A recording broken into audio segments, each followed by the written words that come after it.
मेरे प्यारे बच्चों, आप सभी को नमस्कार। आप सभी का स्वागत है इस क्लास में। मेरे प्यारे बच्चों, आ जाइए आप सभी। रहना, बहुत बढ़िया भाई, नाम तेरा बहुत अच्छा। रहना, ज्योति। मेरे प्यारे बच्चों, आप सभी का स्वागत है क्लास में। आइए मेरे नन्हे मुन्ने बच्चों, आज से हम ऑफिशियली ये कह सकते हैं कि हम परसेंटेज की एक्चुअल टाइप पढ़ने जा रहे हैं। मेरे बच्चों, आज से पहले मैंने जो भी चीजें परसेंटेज में पढ़ाई, उनका मेनली फोकस यही था कि मैं किसी तरीके से आपकी बेसिक कैलकुलेशन को मजबूत करूं, बेसिक परसेंटेज की फ्रैक्शंस को मजबूत करूं, फ्रैक्शन से मैं लैंग्वेज को पकड़वाना सिखाऊं, लैंग्वेज से परसेंटेज को पकड़वाना सिखाऊं। इन्हीं सारी चीजों पे मेरे प्यारे बच्चों मेरा फोकस था। आज हम पहली परसेंटेज की टाइप स्टार्ट कर रहे हैं। वैसे ये टाइप सी है, ए और बी मैं आपको बता चुका हूं, लेकिन पेपर के लिहाज से पहली। आइए मेरे बच्चे, टाइप सी हम पढ़ रहे हैं। बहुत जबरदस्त कॉन्सेप्ट है। सवाल के थ्रू पहले डिटेल बताता हूं, फिर आपको बताऊंगा डाटा मैनिपुलेशन क्या होता है, फिर इसका शॉर्ट ट्रिक डिस्कस करेंगे। देखिए यार, कहता है किसी कमरे में कुछ बिल्ली और कुछ कुत्ते हैं। एक कमरे में कुछ बिल्ली कुछ कुत्ते हैं। प्रत्येक बिल्ली 7 बिस्किट खाती है, प्रत्येक कुत्ता 9 बिस्किट खाता है। भाई देखो ध्यान से इस बात को, जितनी बार हो सके ना उतनी बार लाइनों को पढ़ा करो, क्योंकि जितना पढ़ोगे उतना बेटर सीखोगे, जितना पढ़ोगे उतना सीखोगे। ठीक है जी, 45 जानवर है मेरे भाई, 355 बिस्किट खाए गए। सवाल में कह रहा है भैया हर बिल्ली 7 बिस्किट खाती है, जबकि हर कुत्ता 9 बिस्किट खाता है। 355 बिस्किट खाए गए हैं, 45 जानवर है मेरे प्यारे बच्चों। तो बताओ जी कहानी क्या है। आइए मेरे दोस्तों, अगर मैं डिटेल बताऊं इस कहानी को, तो ऐसे करेंगे कि भाई 45 जानवर है, और मान लेते हैं इन 45 जानवर में से जो बिल्लियां हैं उनकी संख्या x है, तो बाकी कुत्ते होंगे। तो मेरे दोस्त, अगर 45 में से बिल्लियां x हैं, तो 45 में से x हटा दोगे तो बाकी क्या होंगे? कुत्ते। तो कुत्ते होंगे मेरे भाई 45 माइनस एक्स।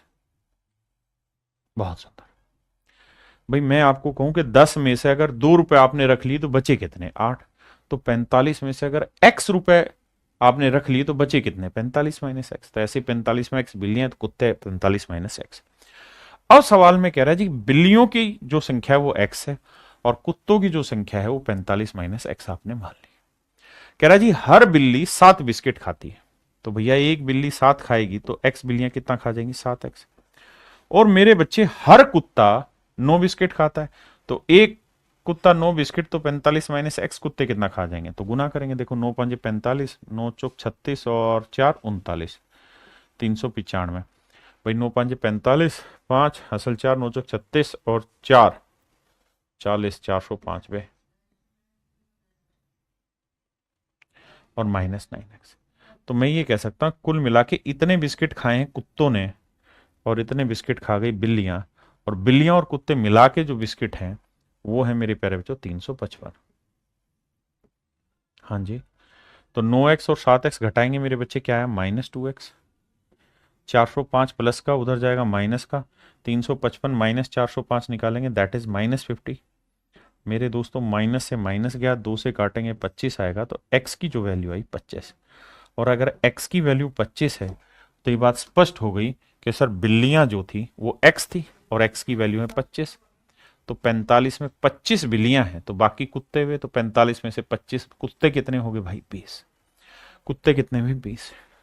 बहुत बढ़िया सर, आज आप कमेंट क्यों नहीं पढ़ रहे? मेरे बच्चे इस बात को समझो, जब सीरियस बातें स्टार्ट हो गई, कॉन्सेप्ट की बातें स्टार्ट हो गई हैं, तो आपको ढीले नहीं रहना है। और आप ये उम्मीद मत कर रखिए कि मैं आपका हर कमेंट पढ़ पाऊंगा, संभव ही नहीं। मेरा ध्यान इधर है, आपका कमेंट चला जाएगा फिर। तो मेरे प्यारे बच्चों, ये तो था डिटेल एक्सप्लेनेशन। अब मैं चर्चा कर रहा हूं आपसे कि डाटा का मैनिपुलेशन क्या होता है, डाटा कैसे मैनिपुलेट किया जाता है। अब हम इस बात पर चर्चा करेंगे। आई मेरे नन्हे मुन्ने प्यारे बच्चों, मान लीजिए मेरी जेब में 20 रुपए, और मैं अपनी जेब में ये ना बताऊं कि 20 रुपए है। मुझे समझाना सामने वाले को यही है कि मेरी जेब में 20 रुपए है, लेकिन मैं इसे कितने तरीकों से समझा सकता हूं उस पर चर्चा करते हैं। मैं आपको सीधी सीधी बात कह दूं यार, मेरी जेब में 100 रुपए का 1/5वां हिस्सा है। देखो 100 का 1/5 करोगे तब भी 20 आएगा। मैं आपको कह दूं मेरी जेब में 10 का डबल है, तब भी यही आएगा। मैं आपको ये कह दूं कि मेरे जेब में 40 का आधा है तब भी यही आएगा। मैं आपको ये कह दूं कि मेरे पास 1 रुपए का 20 गुना है तब भी यही है। यानी आपने चीज देखी कि मैं कहूं कुछ भी लेकिन अर्थ सभी बातों का एक ही निकल के आता है। तो मेरे नन्हे मुन्ने प्यारे बच्चों, अब हम इसी चीज को सीख रहे हैं। सवाल में बोला कि भाई 45 जानवर है, बिल्कुल ठीक है। तो 45 जानवर हैं, तो इसमें से कुछ कुत्ते हैं और कुछ बिल्लियां हैं, कुछ कैट है और कुछ कुत्ते हैं। मेरे प्यारे बच्चों, सवाल में ये कह रहा है कि बिल्लियां हैं 7। बिल्लियां कितनी हैं? 7 ना, सॉरी, एक बिल्ली कितने बिस्किट खा रही है? 7। एक बिल्ली कितने बिस्किट खा रही है? 7। कुत्ता कितने बिस्किट खा रहा है? 9। तो भाई हम ये कह सकते हैं कि कुत्ता 7 तो खा ही रहा है, 2 बिस्किट एक्स्ट्रा खा रहा है। कोई दिक्कत है? नहीं। भाई मेरे बच्चों, इस बात को समझो, एक कमरे में 45 जानवर हैं, हर एक बिल्ली 7 बिस्किट खा रही है, हर एक कुत्ता 9। तो मैंने लिख दिया कुत्ता 7 तो खा ही रहा है, 2 एक्स्ट्रा खा रहा है। कोई दिक्कत है? नहीं। तो यानी गौर से देखोगे तो 7 बिस्किट बिल्ली भी खा रही है और 7 बिस्किट कुत्ता भी खा रहा है। तो हम ये कह सकते हैं कि यार हर जानवर 7 बिस्किट तो खा ही रहा है। 45 जानवर थे, हर जानवर 7 बिस्किट कम से कम खा ही रहा है। तो टोटल बिस्किट 7 5 35 और 7 चौक 28 ना, 7 5 35, 7 चौक 28 और 3 31, 315 बिस्किट खाए गए। जबकि एक्चुअल में जो बिस्किट खाए गए हैं वो 355 है। जबकि मेरे हिसाब से अगर मैं हर जानवर 7 7 बिस्किट खाए तो मेरे हिसाब से 315 ही बिस्किट खाए गए हैं। तो कितने बिस्किट एक्स्ट्रा खाए गए हैं? 40। किसकी वजह से? भाई 40 ज्यादा बिस्किट खाए गए हैं। क्यों? क्योंकि सर हर एक कुत्ता जो है वो 2 बिस्किट एक्स्ट्रा खाता है। हर कुत्ता 2 बिस्किट एक्स्ट्रा खाता है। या हम यूं कह सकते हैं कि 2 बिस्किट एक्स्ट्रा खिलाने के लिए एक कुत्ता चाहिए, तो 40 बिस्किट एक्स्ट्रा खिलाने के लिए कितने कुत्ते चाहिए? 20। तो मेरे दोस्तों कुत्ते हैं 20। तो 45 में 20 कुत्ते हैं, तो बिल्लियां कितनी हुई? 25। मेरे नन्हे मुन्ने प्यारे बच्चों, 25 बिल्लियां हैं और 20 कुत्ते, ही मेरा आंसर आ गया। पहला तरीका। आप चाहें तो इस बात का मैनिपुलेशन दूसरे तरीके से भी बांट सकते हैं। कैसे?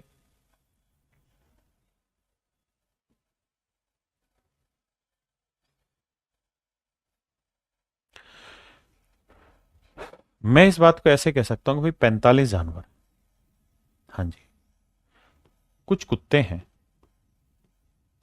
और कुछ बिल्लियां। मेरे दोस्तों, हर कुत्ता 9 बिस्किट खाता है जबकि हर बिल्ली 7 बिस्किट खा रही है। तो मैं लिख लेता हूं यार हर बिल्ली 9 तो खा ही रही है, बस 2 बिस्किट कम खा रही है। हाँ जी, अर्थ वही आ रहा है ना कि 7 बिल्ली खा रही है। हाँ जी, मैंने लिख दिया 9 तो खा ही रही है, 2 कम खा रही है। कुल मिला के जो बिस्किट खाए गए हैं वो 355 खाए गए। 355 बिस्किट खाए गए। तो कुत्ते और बिल्लियों की संख्या ज्ञात करें। तो मेरे बच्चे, मैं ऐसे कहता हूं कि यार 9 बिस्किट कुत्ता भी खा रहा है और 9 बिस्किट बिल्लियां भी खा रही हैं। तो 9 बिस्किट तो हर कोई जानवर खा रहा है। तो 45 जानवर है, हर कोई जानवर 9 बिस्किट खा रहा है। तो टोटल बिस्किट कितने हैं? 9 5 45, 9 चौक 36 और 4 40, 405। सर अगर मैं ये कहूं कि 9 बिस्किट कुत्ता भी खा रहा है, 9 बिस्किट बिल्ली भी खा रहे हैं, तो कुल मिला के 405 बिस्किट खाए गए। 405 बिस्किट खाए गए हैं। इस हिसाब से ध्यान दोगे तो टोटल 405 बिस्किट खाए गए हमारे हिसाब से, लेकिन एक्चुअल में खाए हुए 355। कितने कम खाए हुए? 50 बिस्किट कम खाए हुए।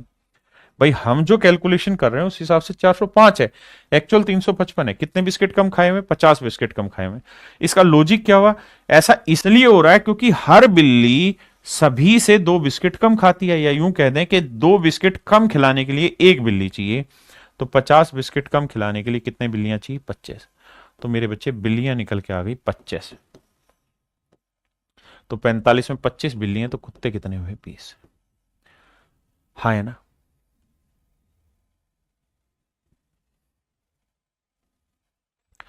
इस सवाल को समझे। कहता है किसी चिड़ियाघर में कुछ खरगोश तथा कबूतर है, कुल सिरों की संख्या 280। भाई हर जानवर के दो एक ही सर होता है, तो 280 जानवरों के 280 सर होंगे, यानी जानवरों की संख्या है 280। सवाल में कह रहा है भैया, क्या सवाल में ये कह रहा है कि भैया अगर हम बात करें जानवरों की, तो कुछ तो है कबूतर और कुछ है खरगोश। कुछ है कबूतर और कुछ है खरगोश। तो मेरे दोस्तों, हर कबूतर के कितने पैर होते हैं? 2। और खरगोश के कितने होते हैं? 4। तो मेरे बच्चे, हर खरगोश के 2 तो होते ही हैं, 2 पैर वो एक्स्ट्रा रखता है। 2 पैर तो होते ही हैं, 2 पैर वो एक्स्ट्रा रखता है। और टोटल कुल मिला के पैरों की संख्या कितनी है मेरे प्यारे बच्चों? 820। कुल मिला के पैरों की संख्या कितनी है? 820। अब तो 2 पैर मेरे बच्चे कबूतर के भी हैं और 2 पैर खरगोश के हैं। इस लिहाज से देखें तो 280 जानवरों के 2 पैर के हिसाब से देखें तो टोटल 500 कितना हो गया? 60 पैर हो गए। जबकि एक्चुअल में 560 पैर नहीं 820 है। तो कितने ज्यादा? 0 पर हम 6 गया 6 और 6 में 7 में 5 गया 260 पैर। तो ये क्यों आ रहा है? तो सर इसके पीछे की कहानी ये है कि हर खरगोश के 2 पैर एक्स्ट्रा है। हर खरगोश के 2 पैर एक्स्ट्रा है। तो हर खरगोश के 2 पैर एक्स्ट्रा है तो 2 पैर फालतू रखने तो एक खरगोश चाहिए। तो 260 पैर रखने तो कितने खरगोश चाहिए? 130। मतलब मेरे प्यारे बच्चों खरगोशों की संख्या 130 है। अगर खरगोश 130 हैं तो 280 में 130 गया तो कबूतर कितने बने? 280 माइनस 130 150। तो मेरे प्यारे बच्चों मेरा आंसर होगा 150। तो कबूतर होंगे 150 और खरगोश होंगे 130। क्लियर है? आप इसी बात को दूसरे तरीके से भी समझ सकते हैं। कैसे? कि सर 280 जानवर है, खरगोश के कितने पैर हैं सर? 4। कबूतर के कितने होते हैं सर? 2। हम ये कह रहे हैं सर खरगोश के 4 हैं, कबूतर के भी 4 मान लेते हैं, बस 2 पैर कम कर लेते हैं और टोटल पैरों की संख्या 820 है। अब एक चीज बताना सर, 4 पैर खरगोश के भी हैं 4 पैर कबूतर के भी हैं, तो 280 जानवरों के 4 पैर के हिसाब से टोटल पैर कितने हुए? 0 4 8 32 4 2 8 3 1120 पैर। तो मेरे लिहाज से इसमें 1120 पैर है जबकि एक्चुअल में है 820। तो कितने कम है? 300 कम, 300 पैर कम है। तो मेरे दोस्तों ध्यान से देखेंगे तो हर कबूतर के 2 पैर कम है। बिल्कुल है जी, हर कबूतर के 2 पैर कम है। तो 300 पैर कम है कबूतरों के। और हमें मतलब इस चीज को ऐसे समझो कि एक कबूतर के 2 पैर कम है, यानी 2 पैर कम करने तो एक कबूतर चाहिए। तो 300 पैर कम करने तो कितने कबूतर चाहिए? 150। यानी कबूतरों की संख्या 150 है तो 280 में 150 हो गया तो खरगोश आएगा 130। ये मेरे दोस्त आपका आंसर होगा। हाँ जी, यहां से आपके पेपर के क्वेश्चन स्टार्ट हो जाते हैं। पहले पढ़िए ध्यान से, फिर आगे चर्चा करेंगे।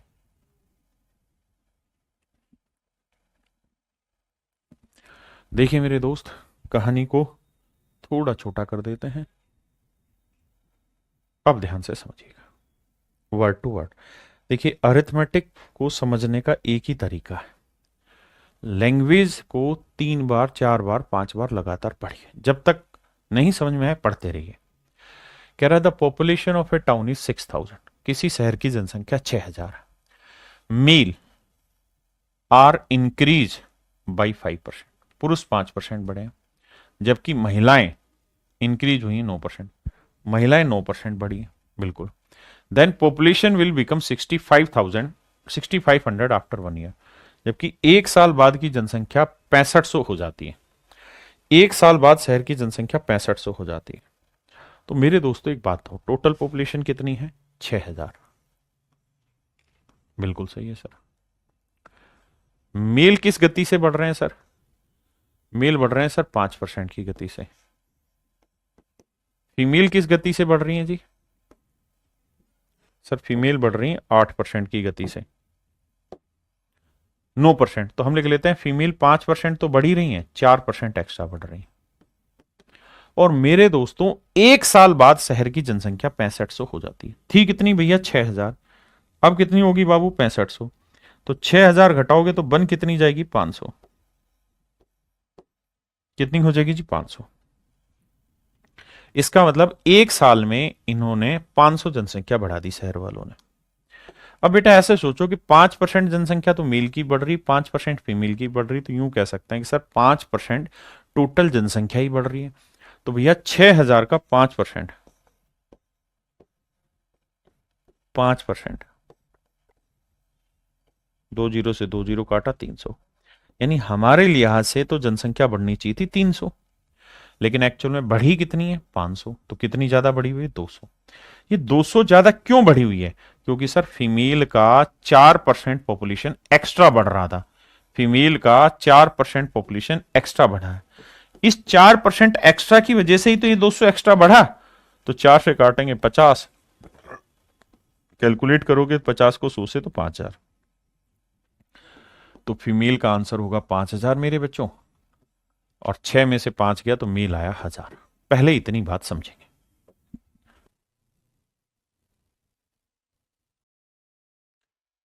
अब मेरे दोस्तों, हमसे पूछा क्या है? हमसे एक चीज पूछी है कि सर जी ये बताओ पुरुषों की वर्तमान वर्तमान जनसंख्या क्या होगी। भाई आफ्टर 1 ईयर होगी ना ये कहानी, तो आफ्टर 1 ईयर होगी ये कहानी, बिल्कुल सर।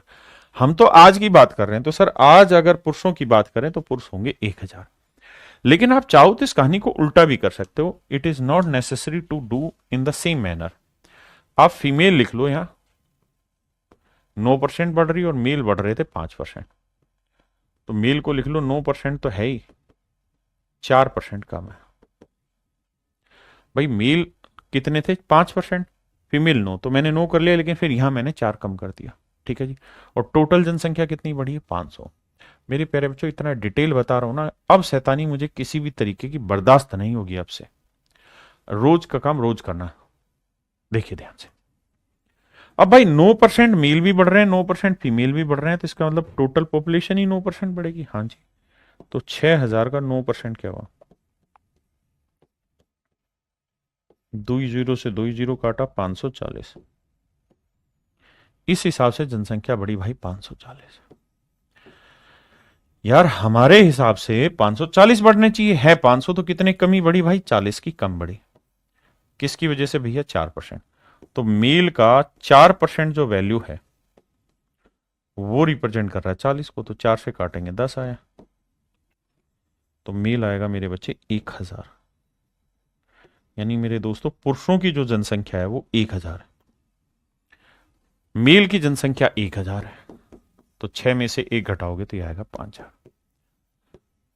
अब मेरे प्यारे बच्चों मुझे कमेंट करके बताओ कितने बच्चे इस चीज को फास्ट स्पीड से समझ गए। मतलब सर मेरा में लोबे नहीं चल रहा है, पता नहीं क्या कर रहा है भाई। अब मेरी पॉइंट समझ पाए? मेन बात पे आ जाओ कि पेपर में आप जो मर्जी तरीका लगाइए, हर एक से आंसर आएगा।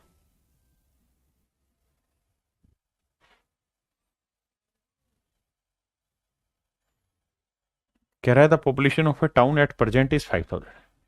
किसी शहर की आज की बात करें जनसंख्या 5,000 है। If males are increase by 6%, पुरुष भैया 6% बढ़ रहे हैं, and females are increase by 14%। तो 6 plus 8, 8%। Then population will become, शब्द पे ध्यान देना, population will become after 1 year कितनी हो जाएगी? 5540। तो 1 साल बाद शहर की जनसंख्या 5540 हो जाती है। तो पुरुषों की वर्तमान संख्या ज्ञात करें, find the number of males at present. तो पुरुष वर्तमान में ज्ञात करो। तो देखिए दोस्त, हमें यह देखना होगा कि जनसंख्या थी कितनी? 5,000। और भैया 1 साल बाद क्या कल्याण कर दिया? 5,100 नहीं, 5,540 हो गई। तो कितना बढ़ गया? 540 बढ़ गया जी। तो 540 जो है वो एक्चुअल ग्रोथ है। आ जाए। तो 6% मेल भी बढ़े हैं, 6% फीमेल भी बढ़ी है। तो 6% तो मेरे बच्चे टोटल पॉपुलेशन बढ़ी। हाँ जी। तो 5,000 का 6%,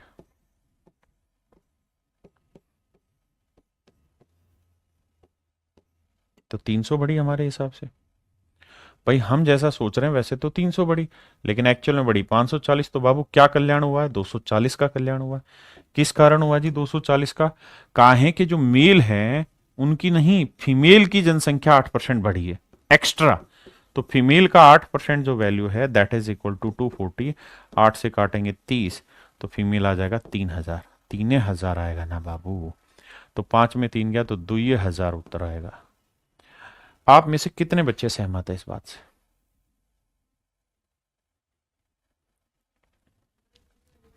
अब आप करें, तब तक मैं सवाल को ड्राफ्ट कर रहा हूं।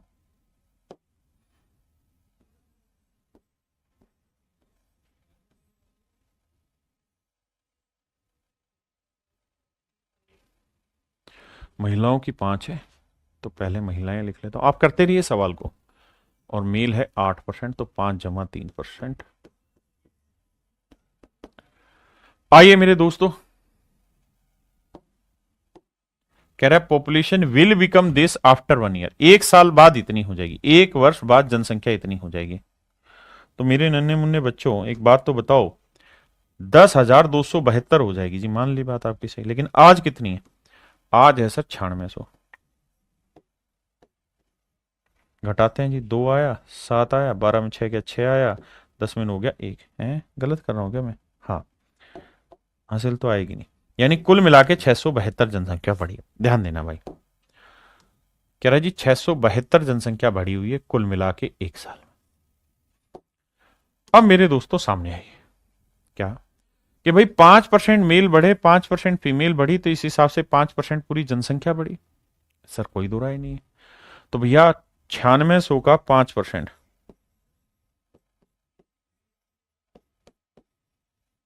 2 जीरो से 2 जीरो, 5 छिंग 30, 5 नीम 45 और 3 48, 480।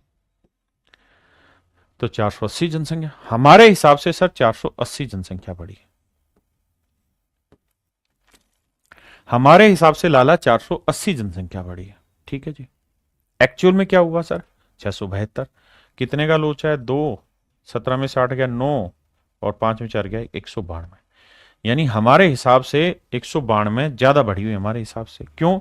क्योंकि सर जो मेल हैं वो इस बार 3% एक्स्ट्रा बढ़ रहे हैं। तो मेल का 3% इज इक्वल टू 192, 3 से काटेंगे तो यह आएगा 64। तो मेल की जनसंख्या आएगी मेरे भाई 6400। यह आएगा मेरे प्यारे बच्चों 6400। तो 9600 में 6400 घटाएंगे तो यह आएगा 3200। तो फीमेल होगी मेरे दोस्तों 3200। हाँ जी, मेरे प्यारे बच्चों ये होमवर्क है, ये आपको खुद ही करना है। The population of A village was this in a year, the increase in the, कह रहा 9800 थी, 8% एक लोग बढ़े, 5% दूसरे लोग बढ़े, 1 साल बाद जनसंख्या 10,450 होगी। मतलब वो यही कह रहा है कि इन ए ईयर, देखो यहां लिखा हुआ है 1 साल बाद, है ना। एक गांव की जनसंख्या कितनी थी 1 साल में। तो ये कहानी लिखी हुई, ये होमवर्क है आपका, खुद करना है।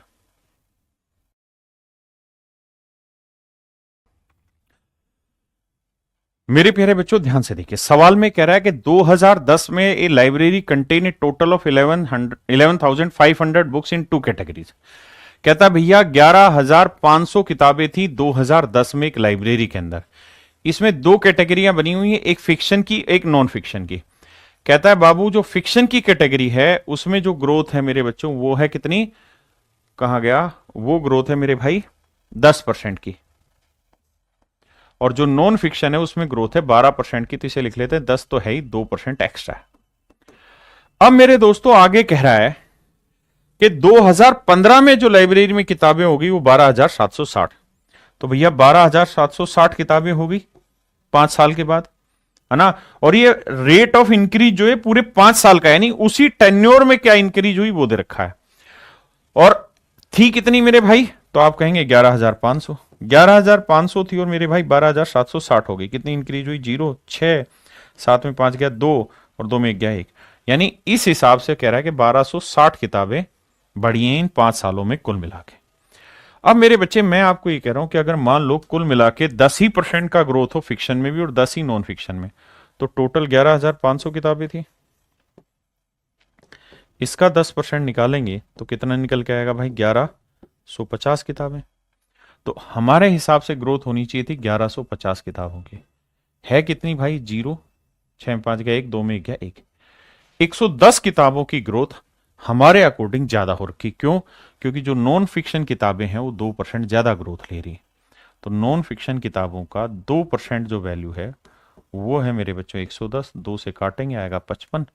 तो नॉन फिक्शन किताबें आएंगी 5500। अगर नॉन फिक्शन किताबें 5500 हैं तो 11,500 में से 5500 घटाएंगे मेरे बच्चे, तो फिक्शन की किताबें कितनी आ गई? 5,000। फिक्शन की किताबें कितनी आ गई मेरे भाई? 5,000। 5 5 10, नहीं 6,000। ये आएंगे मेरे बच्चों 6,000। अब हमसे पूछा क्या सवाल ने, उस बात पे चर्चा कर लेते हैं। तो सर हमसे पूछा एक चीज है, और वो ये कि भाई ये तो आपने बता दिया कि फिक्शन में कितनी, नॉन फिक्शन में कितनी किताबें हमें पता चल गई, लेकिन हमें ये बताओ कि भाई लास्ट में 2015 में लाइब्रेरी के अंदर फिक्शन की किताबें कितनी हैं। तो मेरे बच्चों 2010 में फिक्शन में किताबें कितनी थी? 6,000। और मैं जानना चाह रहा हूं 2015 में, तो इस ड्यूरेशन में कितना इंक्रीज हुआ फिक्शन की किताबों में? 10%। तो मेरे बच्चे अगर 10% इंक्रीज हुआ है तो इसका 10% कैलकुलेट करोगे तो 6000 का 10% कितना होगा? 600। और 600 इंक्रीज हुआ है मेरे दोस्तों, तो 6000 किताबें पहले से थी, 600 इंक्रीज हो गई, तो अब कितनी हो गई होंगी 2015 में? 6600। तो मेरे दोस्तों 2015 में 6600 किताबें हो गई होंगी। 2015 में 6600 किताबें मेरे प्यारे बच्चों हो गई। कितनी किताबें हो गई? 6600 किताबें हो गई। मेरे भाई 6000 आंसर नहीं होगा। अगर वो ये कहता ना कि वर्तमान में कितनी है, यानी 2010 में कितनी थी, तो आपका उत्तर होता 6000। लेकिन उसने 2010 में नहीं पूछा, 2015 में पूछा, तो वहां आपको जोड़नी पड़ेगी।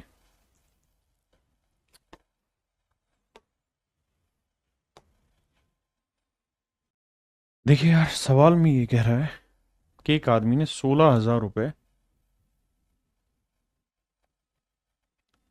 एक आदमी ने 16,000 रुपए दो व्यक्तियों से उधार लिए। 16,000 रुपए को कुल मिला के दो व्यक्तियों से उधार लिया। पहले आदमी का नाम ए है मान लीजिए, दूसरे आदमी का नाम बी। या यूं सोचिए 16,000 में ए रुपए एक से उधार लिया, बी रुपए एक से उधार लिया। अब कहता है एक को रेट ऑफ इंटरेस्ट दिया उसने 6%, दूसरे को दिया 10%। 10% वाले को लिख लेते हैं यार, 6% तो दिया ही, 4% ज्यादा दिया। बिल्कुल ठीक है जी। और कहता है एक वर्ष के बाद 1120 रुपए का ब्याज कमाया। ब्याज कमाया है 1120। मेरे प्यारे बच्चों, जब हम इन चैप्टर को पढ़ेंगे ना विशेषकर, तो इन चैप्टर में इन्हीं चीजों के दूसरे मेथड भी जानेंगे। यहां दूसरे मेथड से करें, परसेंटेज के बेसिक से कर रहे हैं। तो भाई ये देखो कि 6% रेट ऑफ इंटरेस्ट यहां पे भी मिला, 6% यहां मिला, तो दोनों जगह 6% मिला। तो 16,000 का 6% निकाल दो,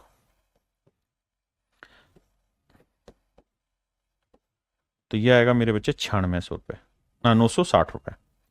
यानी इस हिसाब से देखे तो 960 रुपए ब्याज बना, जबकि बन रहा है 1120। कितना ज्यादा? 0, 12 में 6 गया 6, 10 में हो गया 160 रुपए ज्यादा बना। क्यों? क्योंकि दूसरे वाले हिस्से पे उसे 4% एक्स्ट्रा ब्याज मिल रहा था।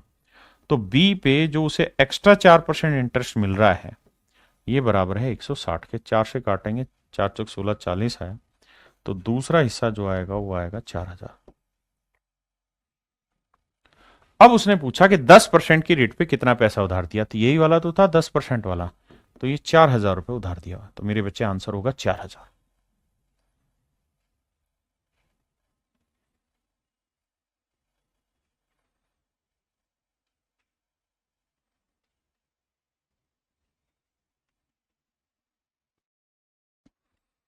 मेरे बच्चों सवाल में कह रहा है कि एक व्यापारी है, वो एक तो खरीदता है मेरे भाई रिस्ट वॉच और एक खरीदता है दीवार घड़ी। ठीक है भाई, एक खरीदता है और दोनों चीजें खरीदता है 390 रुपए में। चिंता नहीं करना, प्रॉफिट एंड लॉस में अलग तरीका सिखा दूंगा। तो एक तो खरीदता है रिस्ट वॉच और एक खरीदता है वॉल दीवार घड़ी, है ना। हाथ घड़ी पे 10% होता है, हैंड वॉच पे 10% का प्रॉफिट होता है, और जो दीवार पे रखी गई है वॉल क्लॉक है, उस पे 15% का। तो इसे लिख लेते हैं 10% तो ही, 5% ज्यादा। और कहता है भैया दोनों पे उसने कुल मिला के 51 रुपए 50 पैसे का लाभ कमाया है। सेट है भाई। अब मेरे दोस्तों आप ऐसे देखो कि यार 10% का प्रॉफिट यहां पे भी, 10% का यहां पे भी है, तो मेरे बच्चों 390 का 10% नहीं निकाल सकते? निकाल सकते हैं। तो वो आएगा सर 39 रुपए। तो इस अकॉर्डिंग 39 का प्रॉफिट है, जबकि एक्चुअल में है इतना। तो कितना ज्यादा हो रहा है? तो 5, 11 में हो गया 2, 4 में 3 गया 1, 12 रुपए 50 पैसे का प्रॉफिट। तो वॉल क्लॉक पे, वॉल क्लॉक का 5% जो वैल्यू होगी वो होगी 12.5 के बराबर। डेसिमल हटाएंगे बटे 10, जीरो से जीरो, 5 दूनी 10, गुना करेंगे तो वॉल क्लॉक की वैल्यू आ जाएगी 250। तो दीवार घड़ी की कीमत है भैया 250 रुपए। और अगर हैंड वॉच की बात करें, कलाई वाली घड़ी की, तो 390 में 250 घटाओगे 140। तो उनके वास्तविक मूल्यों के बीच का अंतर कितना है? तो भैया 250 और 140 का डिफरेंस पूछ रहा है, तो डिफरेंस निकालोगे वो आएगा 110। और यही हमारे सवाल का उत्तर है। हमसे पूछा दोनों के बीच का डिफरेंस कितना है।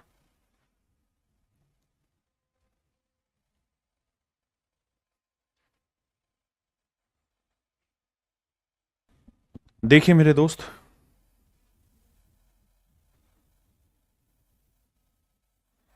सवाल में एक बात कह रहा है, क्या, ध्यान देना। कह रहा है कि भाई एक आदमी ने 30,000 रुपए उधार लिए, मान लो दो जगहों से 30,000 रुपए उधार लिए, एक ए जगह से और एक बी जगह से। ए पे रेट ऑफ इंटरेस्ट 12 है, बी पे 10% है, तो इसको लिख लेते हैं 12 तो है ही, 2% कम है। और ये आंकड़े कैसे भी कर लो इधर उधर, उससे कोई फर्क नहीं पड़ेगा, आंसर सभी का सेम आएगा। अब कह रहा है कि 2 साल के बाद 36,480 रुपए मिला, तो भाई 36,480 रुपए आपको कुल मिला के मिला, और आपने इन्वेस्ट कितना किया था, 30,000, तो आपको कितना पैसा ज्यादा मिला है सर, 6,480 रुपए। तो मेरे बच्चे मैं ये कह सकता हूं कि सर 6,480 रुपए आपको ब्याज मिला है। कितने साल का ब्याज मिला जी, तो सर ध्यान से देखोगे तो यहां 2 साल लिखा हुआ, एंड ऑफ सेकेंड ईयर लिखा हुआ, 2 साल के बाद। तो अगर 2 साल के बाद 6480 मिला है, तो 1 साल के बाद मिलेगा 3240। 1 साल के बाद मिलेगा मेरे प्यारे बच्चों 3240 रुपए। किसी भाई को कोई दिक्कत है नहीं, 1 साल के बाद 3240 रुपए ब्याज मिलेगा। सही है जी। अब कहानी आगे आती है भाई, 12% रेट ऑफ इंटरेस्ट पहले पे भी और 12% रेट ऑफ इंटरेस्ट दूसरे पे भी, तो दोनों पे 12% लेंगे तो 30,000 का 12% लेंगे, 12,3600। तो मेरे प्यारे बच्चों इस हिसाब से ब्याज बनेगा 3600, लेकिन एक्चुअल जो ब्याज बन रहा है वो तो बन रहा है भैया कम, 3240। तो कितना कम बन रहा है, तो 360। किसकी वजह से, दूसरे पे। तो जो दूसरा हिस्सा था इस पे उसे 2% कम ब्याज मिल रहा है, इसी वजह से तो 360 कम ब्याज मिला। 2 से काटेंगे 180, गुना करेंगे 100 से तो 18,000, यानी दूसरे हिस्से पे उसने जो इन्वेस्टमेंट थी उसकी 18,000 थी, 30 में से 18 घटाए तो पहले हिस्से में इन्वेस्टमेंट है मेरे भाई 12,000। ये मेरे प्यारे बच्चों मेरा आंसर। कह रहा 12% पे लिया गया पैसा, बताओ तो ये 12% पे ये वाला था, क्योंकि ये तो 12 में से 2 गया 10 था, तो ये 12 पे कितना था, 12,000। तो मेरे बच्चे मेरा आंसर होगा ऑप्शन सी, 12,000।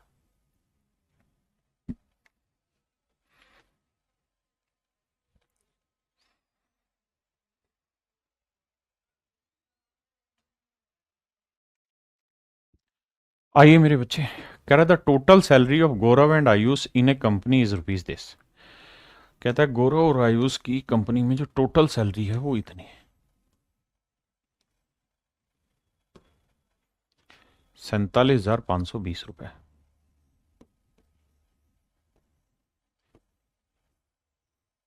दो लोग हैं, एक गौरव है और एक आयुष है।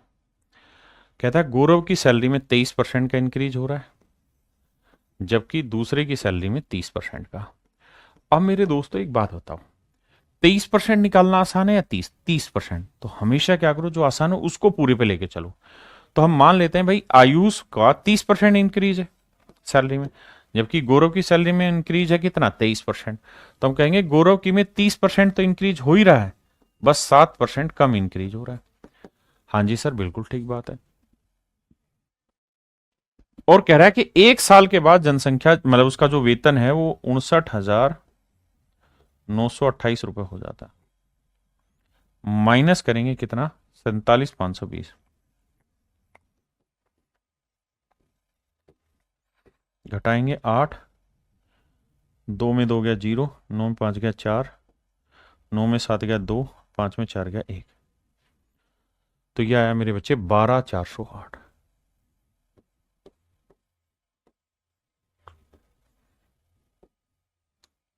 तो कुल मिला के जो इंक्रीमेंट है वो 12,408 है। तो 30% मेरे प्यारे बच्चों ए में ग्रोथ है और 30% ही जी में ग्रोथ है, यानी आयुष और गौरव में। तो 47,520 का कुल मिला के 30% ग्रोथ निकालो। तो 2 0 कटा, 3 से गुना करेंगे, 3 दूनी 6, 3 5 15, 3 7 21 और 1 22, 3 चौक 12 और 2 14, 14,256। तो हमारे अकॉर्डिंग जो ग्रोथ बन रही है वो भाई 14,256 बन रही है, लेकिन एक्चुअल में जो ग्रोथ है वो 12,408 है।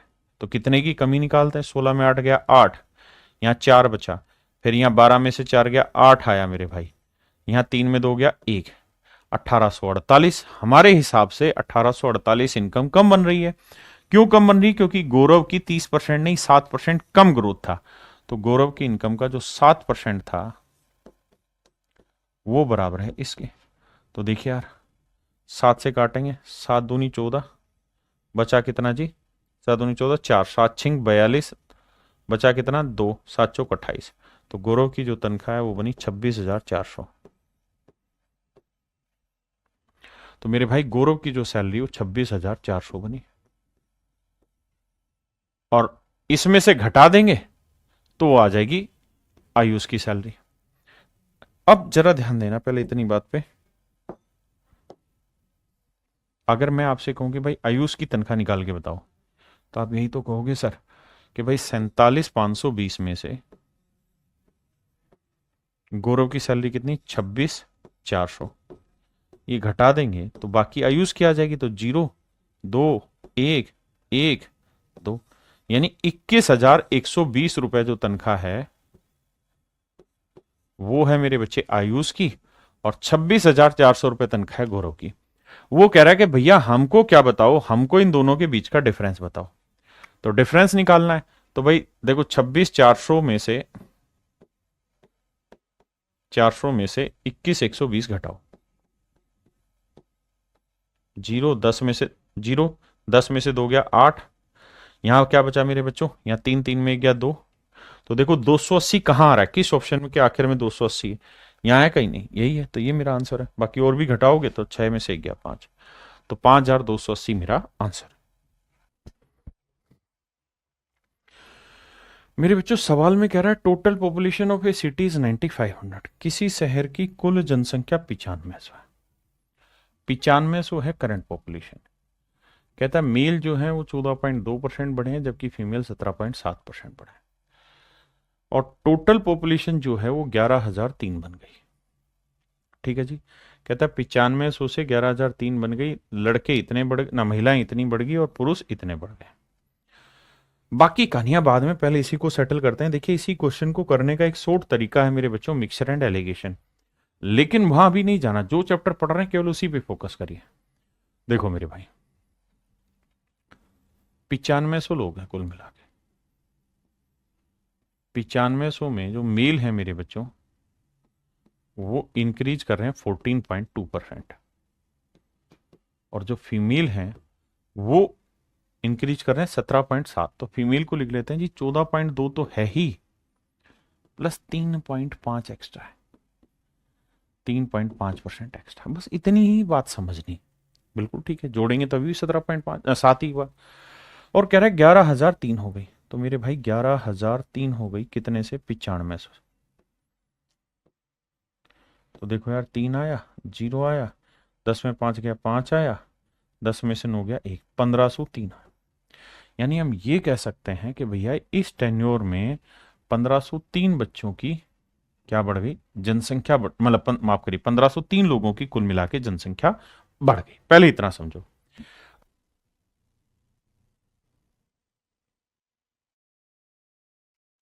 अब आप चाहो तो यहां क्या करो, आपको ये पता है 14.2% इसका भी है, इसका भी है।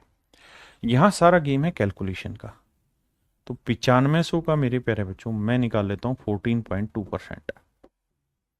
देखिए यार एक तरीका है कि मैं क्या करूं कि सर परसेंटेज का साइन लगाऊं, हटाऊं नीचे बटे 100 लिखूं, डेसिमल हटाऊं 0 लिखूं, फिर गुना करूं, फिर भाग दूं, सोल्व करके आंसर निकाल दूं। या दूसरा तरीका यह है, अगर मैं थोड़ा सा भी समझदार हूं, कि बताओ 14.2 को मैं 3 हिस्सों में ब्रेक करता हूं, 10 में, 1 के 4 गुने में, और 0.1 के 2 गुने में।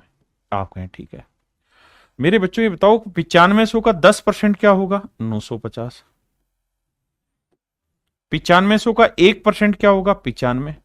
और 95 का 4 गुना करेंगे तो बताओ 100 का 4 गुना 400, 5 कम 4 5 20, तो 380। या 95 को 4 से गुना कर दो। मेरे दोस्त मुझे एक चीज और भी बताना, और वो ये कि जीरो, भाई 9500 का 100% 9500, 10% 950, 1% 95, और 0.1% क्या हो जाएगा? 0.95। तो 9.5 का डबल करोगे तो 9 दूनी 18, 19 आ जाएगा। अब इन्हें जोड़ दो। तो 9, 8 1 9 5 14, 9 3 12 और 1 13। इसका मतलब अगर हम इस अंदाजे से चलें तो भैया ग्रोथ आनी चाहिए 1349। आराम से समझे। देखिए कैलकुलेशन हमारे ऊपर डिपेंड है कि हम किस तरह से उसे कैलकुलेट करना चाहते हैं। It will all depend on us. हाँ है ना। अब मेरे दोस्त इसे हम हटा देते हैं। अब मेरे बच्चे इससे घटाएंगे तो 13 में से 9 गया 4, 9 में 4 गया 5, 4 में 3 गया 1, 154 आया। क्यों? क्योंकि भैया फीमेल में 3.5% का इंक्रीज एक्स्ट्रा था, 3.5% का इंक्रीज एक्स्ट्रा था। तो जो फीमेल है उसका जो 3.5% है वो है 154। अब मेरे दोस्तों पॉइंट हटाओगे, एक जीरो लगाओगे, 5 7 35, 7 5 35 और 7 से काटेंगे, 7 दूनी 14, 7 दूनी 14, 5 से काटोगे आएगा 200, 5 दूनी 10, 200 दूनी, तो फीमेल आ जाएगा 4400। तो फीमेल आएगा मेरे प्यारे जो 4400। किसी भाई को कोई दिक्कत है? नहीं। अब मेल पूछो मेल कितना हुआ, तो 9500 माइनस 4400 घटाओगे मेरे बच्चों आएगा 5100। बिल्कुल सेट है मामला। तो मेरे बच्चे आपने मेल निकाल दिया, फीमेल निकाल दिया। अब आगे की कहानी पढ़ेंगे। अब मेरे दोस्तों क्या कह रहा है सवाल में, उस बात पे चर्चा करते हैं। अब वो ये कह रहा है कि भैया जितने भी मेल हैं उसमें 15% लड़के हैं। जितने भी बाबू मेल हैं उसमें 15% लड़के हैं और जितनी भी फीमेल है उसमें 18% लड़कियां हैं। जितने भी मेल हैं, मेल कितने 5100, इसमें 15% लड़के हैं और जितनी भी फीमेल हैं उसमें 18% लड़कियां। हाँ जी, 2 जीरो से 2 जीरो, 15 एकम 15, 15 75 और एक 76। देखना भाई 15 एकम 15, 15 75 और एक 76। और यहाँ 2 जीरो से काटोगे तो 18 चौक 72, 18 चौक 72, 7 92, 792 बड़ा हुआ ये छोटा हुआ। मुझे डिफरेंस निकालना है तो 12 में से 5 गया 7 और भैया 8 में से 6 गया 2, तो डिफरेंस आया 27। तो जो डिफरेंस आया मेरे प्यारे बच्चों वही मेरा आंसर होगा। यही मुझसे पूछा था। अब मेरे प्यारे बच्चों हम एक नेक्स्ट टाइप स्टार्ट कर रहे हैं, टाइप डी।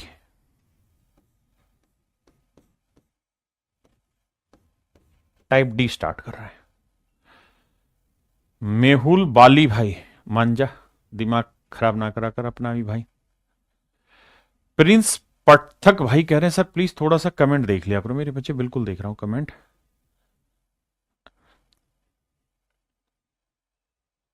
अच्छा मैं देख लेता हूं दीक्षा बेटा, अभी देख लेता हूं, अभी देख ले रहा हूं। ठीक है अभी देखता हूं मेरे बच्चे। अब आ जाइए सवाल पे, पहले टाइप डी पे आते हैं।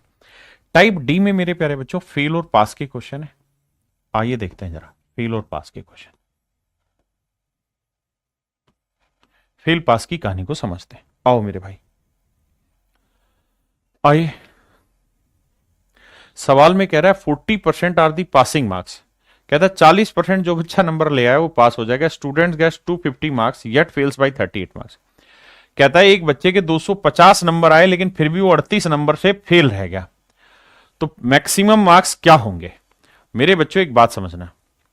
कहता है पास होने के लिए 40% नंबर चाहिए। किसी छात्र को 250 अंक मिले परंतु फिर भी वह 38 अंकों से फेल हो गया। मतलब 250 नंबर आए लेकिन 38 नंबर की कमी अभी भी रह गई। बिल्कुल। तो पास होने के लिए कितने नंबर चाहिए थे? 5 3 8, 288 नंबर चाहिए थे। बिल्कुल। पास होने के लिए 288 नंबर चाहिए थे। अगर 288 नंबर आ जाते तो पास हो जाता। जबकि पासिंग परसेंटेज कितना है जी? 40%। 40% का मतलब क्या हुआ सर? 40% का मतलब हुआ 20% 1/5, तो 40% 2/5। इसका मतलब अगर मैक्सिमम मार्क्स 5 है, अधिकतम अंक 5 है, अधिकतम अंक 5 है, तो 2 नंबर लाने वाला बच्चा पास हो जाएगा। जबकि एक्चुअल में मैक्सिमम मार्क्स अगर 5 यूनिट है तो 2 यूनिट लाने वाला पास हो जाएगा। जबकि 2 यूनिट वाला पास नहीं, 288 नंबर वाला पास है। तो 1 यूनिट की वैल्यू भैया 288/2, काटेंगे तो 144। तो 5 यूनिट की वैल्यू क्या होगी मेरे दोस्तों? 144 गुना 5, 5 चौक 20, 5 चौक 20 और 2 22, 5 एकम 5 और 2 7, यानी 720 नंबर जो होंगे वो मैक्सिमम मार्क्स होंगे। यानी पेपर जो था वो 720 नंबर का था, 288 नंबर जो ले आया वो बच्चा पास हो गया।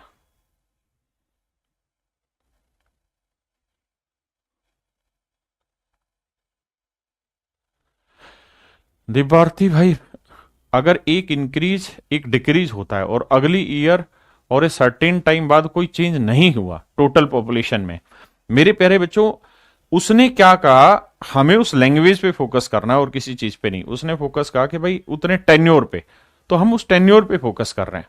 ठीक है,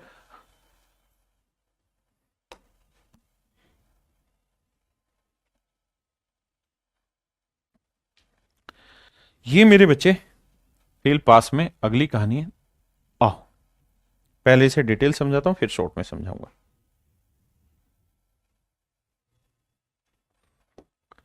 मेरे प्यारे बच्चों, सवाल में कह रहा है student score 25% marks then he is failed by 210 marks. कहता है जब एक बच्चे के 25% नंबर आए, 25% नंबर आए, तो मेरे बच्चों 210 नंबर से फेल हो गया। देखो 25% आए लेकिन 210 अंकों से फेल हो गया, इसका मतलब ये हुआ कि 25% नंबर आए, अगर 210 नंबर और आ जाते तो पास हो जाता। अगली लाइन में कह रहा है but if he score 55% marks, अगर उसके 55% आ जाते तो वो 240 से पास हो जाता। कह रहा 55% नंबर आ जाते but if he score 55% marks then he is passed with 240। अगर उसके 55% नंबर आ जाते तो वो 240 अंकों से पास हो जाता। कहता है 55% नंबर आ जाते तो 240 अंकों से पास हो जाता। मेरे दोस्त, कहानी को समझिए क्या कह रहा है। ये कह रहा है कि भैया पहले डिटेल समझते हैं, मान लेते हैं मैक्सिमम मार्क्स, अधिकतम अंक मान लेते हैं, पूरा डिटेल में समझेंगे। मैक्सिमम मार्क्स, अधिकतम अंक मान लेते हैं एक्स। पहले डिटेल हमने मान लिया कि यार एक्स अंक जो है उस पेपर के मैक्सिमम है। सवाल में कह रहा है जी एक बच्चा था, उसको क्या हुआ, 25% नंबर आए, मैक्सिमम नंबर का 25% नंबर आए, लेकिन 210 नंबर से फेल हो गया। यानी 210 नंबर उसके अगर आप और दे दें तो ये बच्चा पास हो जाएगा। ये हो जाएगा मेरे बच्चे पास। यानी हम ये कह सकते हैं पास मार्क्स है। यानी मैक्सिमम का 25% नंबर आया और 210 से फेल हो गया ना, 25% आया, अगर 210 नंबर और मिल जाते तो पास हो जाता। बिल्कुल ठीक है। अगली लाइन में कह रहा है कि अगर इस बच्चे के 55% नंबर आए तो एक्स का 55% नंबर आए, लेकिन कह रहा है इस कंडीशन में वो 240 नंबर से पास हो गया। मतलब 240 नंबर से पास होने का मतलब यहां ये है कि पास होने के लिए जितने नंबर चाहिए थे उससे 240 नंबर ऊपर है, तो 240 इसमें से घटा देंगे। तो ये भी मेरे दोस्तों पासिंग मार्क्स ही है, पास मार्क्स ही। आपने कहा ठीक है भाई। उसने कहा कि अगर 25% आए तो 210 से फेल, मतलब 25% नंबर में 210 जोड़ दोगे पास। 55% लाओगे तो 240 फालतू लिया है, तो 55% से 240 हटा दोगे तो भी पास। आपने कहा बिल्कुल ठीक है। अब ये दोनों इक्वल हो गए मेरे भाई, सोल्व करते हैं। ये 55% एक्स है, 25% एक्स घटाएंगे तो ये आएगा मेरे बच्चे 55 में से 25 क्या 30% एक्स, और यहां 210 उधर जाएगा तो ये आएगा 450। दोनों जगह इधर उधर करोगे ये आएगा। परसेंटेज का मतलब बना मेरे बच्चे बटे 100, तो 30% माने 30/100। 3 से काटेंगे 150, तो x की जो वैल्यू आई वो 1500 है। इसका मतलब मेरे बच्चे मैक्सिमम जो मार्क्स हैं वो 1500, यानी पेपर 1500 नंबर का है। पेपर कितने नंबर का है मेरे बच्चे, 1500 नंबर का पेपर है। आपने कहा जी ठीक है।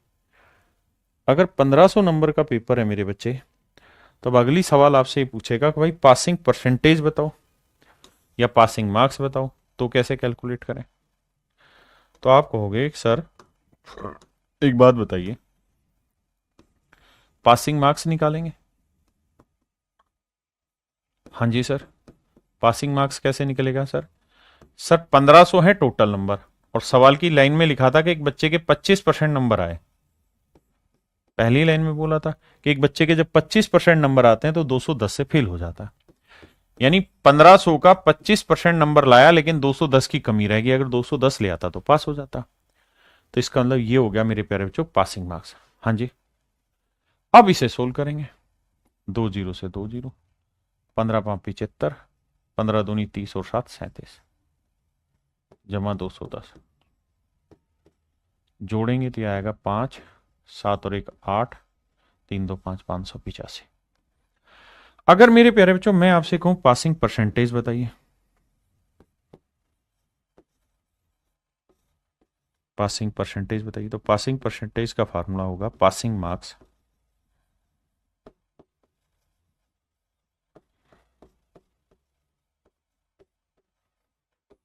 अपॉन मैक्सिमम मार्क्स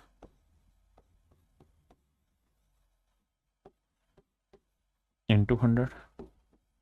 यही तो होगा मेरे प्यारे बच्चों पासिंग परसेंटेज का सूत्र, कि भाई पासिंग मार्क्स लिख दो बटे में मैक्सिमम मार्क्स लिख दो इंटू 100 लिख दो। तो मेरे प्यारे बच्चों पासिंग मार्क्स कितने हैं? 585। मैक्सिमम मार्क्स कितने हैं सर? 1500 गुणा में 100, 2 जीरो से 2 जीरो, 15 से काटा, 15 3 45, और फिर बचा कितना भाई? 15 नी में 135। तो 39% नंबर लाने वाला बच्चा पास हो जाएगा। यानी जब बच्चे के 39% नंबर आएंगे तो मेरे प्यारे बच्चों बच्चा पास माना जाएगा। ये कहानी है पासिंग मार्क्स की, पासिंग परसेंटेज की। अब मेरे दोस्तों इस सवाल में कोई दिक्कत है तो बताओ। हमने मैक्सिमम मार्क्स माना x, पासिंग मार्क्स निकाल लिए, दोनों केस में इक्वल करके x की वैल्यू निकाली, फिर पासिंग मार्क्स निकाले, फिर पासिंग परसेंटेज निकाले। अगर हम इसी तरीके से पेपर में सवाल करेंगे फिर तो हो लिया हमसे, है ना। अब ध्यान से समझिए करना कैसे है। अब बेसिक लैंग्वेज समझो और उसी पे सारा खेल खेलना है। सवाल ये कह रहा है कि कोई विद्यार्थी 25% नंबर लाता है, 25% नंबर लाता है, तो वो 210 नंबर से फेल हो जाता है। अगर 55% नंबर लाए तो 240 से पास हो जाएगा। ध्यान देना जी, कह रहा है जी 25% नंबर आए तो 210 से फेल, 55% नंबर आए तो 240 से पास हो जाता है। तो बताओ भाई पासिंग परसेंटेज क्या होगा? तो मेरे प्यारे बच्चों मैक्सिमम मार्क्स का 25% प्लस 210 करेंगे तो पास होगा, मैक्सिमम मार्क्स का 55% माइनस 240 करेंगे तो पास होगा। मतलब सर मतलब यह है कि पासिंग परसेंटेज इनके कहीं बीच का होगा, पासिंग परसेंटेज इनके कहीं बीच का होगा, पासिंग परसेंटेज इनके कहीं बीच में होगा। ये पासिंग परसेंटेज से कम नंबर है और ये पासिंग परसेंटेज से ज्यादा नंबर है, हाँ है ना। अब ये कितना कम है? ये यहां होगा पासिंग मार्क्स, तो ये पासिंग मार्क्स से बेसिकली 210 नंबर का गैप है, 210 नंबर पीछे, और ये पासिंग मार्क्स से 240 नंबर ज्यादा है। भाई अगर ध्यान दो, पासिंग परसेंटेज यहां अगर है तो पासिंग परसेंटेज से पीछे और ये पासिंग परसेंटेज से आगे है, हाँ है ना। ऐसे ही अगर पासिंग मार्क्स यहां है मेरे दोस्तों तो ये पासिंग मार्क्स से पीछे है 210 नंबर, और ये पासिंग मार्क्स से 240 नंबर ज्यादा है। हम यहां मेथड यूज कर रहे हैं कंपैरिजन का, तो हम कह रहे हैं कि यार पासिंग मार्क्स से ये कितना और ये कितना, यानी ये गैप कितना है वो निकाल लो। तो 25 और 55 का जो गैप है वो कितना है? 30%। ठीक है जी। और यहां का गैप निकाल लो कि भैया यहां से ये इससे 210 कम यानी यहां है, और ये 240 ज्यादा यानी यहां है, तो यहां से यहां तक का गैप कितना है? 210 जमा 240, 450। मतलब मोटी बात यह है कि 30% नंबर 450 को रिप्रेजेंट कर रहा है। मतलब पेपर में आपने एक काम करना और वो एक काम ये रहेगा आपका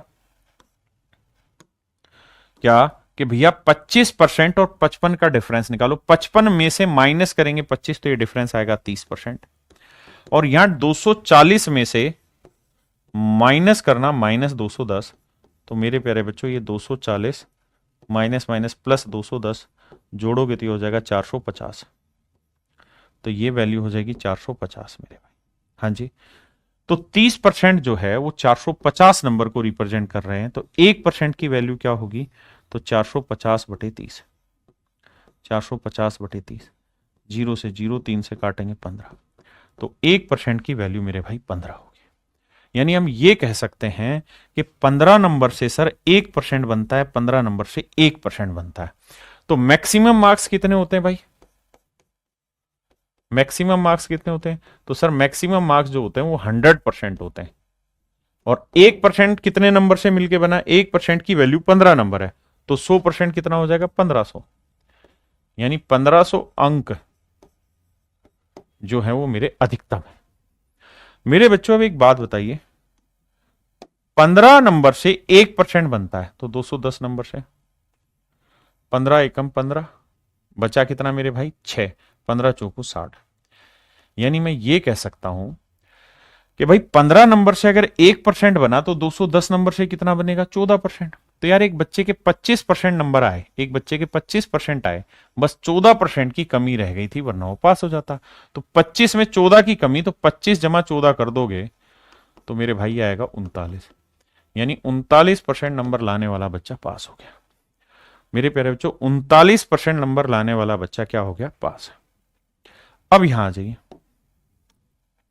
कि भाई 15 नंबर लाने वाला बच्चा है, 15 नंबर से 1% होता है, तो अगर 15 नंबर से 1% होता है तो 15 एकम 15, कितना बचा 9, 15 छिके 90। तो यानी हम ये कह सकते हैं कि एक बच्चे के 55% नंबर आए लेकिन 16% ज्यादा नंबर आ गए, 55% आए लेकिन 16% ज्यादा आए, तो भैया 55 में से 16 घटा दो, क्योंकि 16 ज्यादा है, तो भी आएगा 39%, यानी पासिंग परसेंटेज मेरे बच्चे 39। अब सवालों पे इस्तेमाल करते हैं।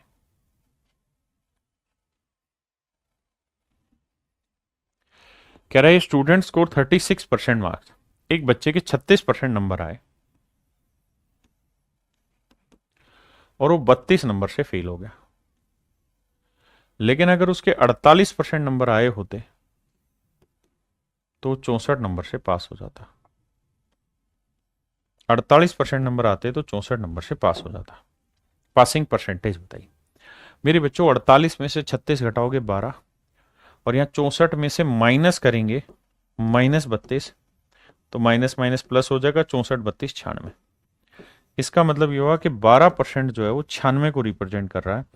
तो 1% की वैल्यू 12×7 = 84, 12×8 = 96, 12 से भाग देंगे तो 1% की वैल्यू 8, यानी 8 नंबर से 1% बनता है।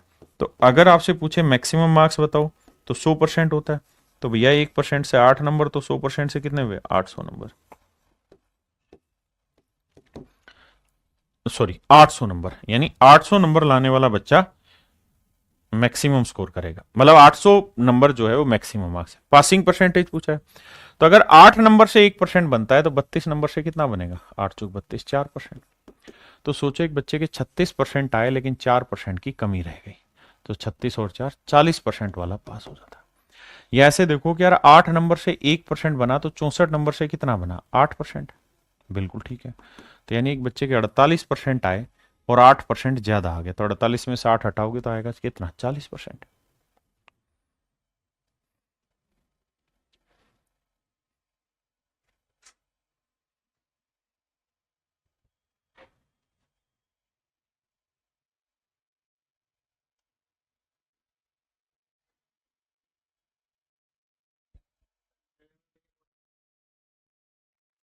मेरे बच्चों सवाल में कह रहा है when a student score 40% marks, जब एक बच्चे के 40% नंबर आते हैं तो 50 नंबर से फेल हो जाता है, लेकिन जब उसके 50% नंबर आ जाते हैं तो कहता है भैया फिर वो 40 नंबर से पास हो जाता है। कह रहा भैया पासिंग परसेंटेज बताओ। तो मेरे बच्चे 50 में 40 गया 10, और यहां 40 में से माइनस करेंगे -50 तो आएगा 90। तो समझने वाली बात यह है कि 1% की जो वैल्यू है वो है 9 नंबर, यानी 9 नंबर से 1% बनता है। तो मैक्सिमम मार्क्स हो जाएंगे 100%, तो 1% 9, तो 100% 900, 9 से भाग देंगे, 9 5 45, 5/9। यानी मेरे प्यारे बच्चों एक बच्चे के 40% नंबर आए लेकिन 5 सही 5/9% की कमी रह गई, तो पास होने वाला कितने से होगा 45 सही 5/9%, दैट इज योर आंसर। अच्छा ही नहीं, यानी 45 सही 5/9% नंबर ले आओगे तो पास हो जाओगे।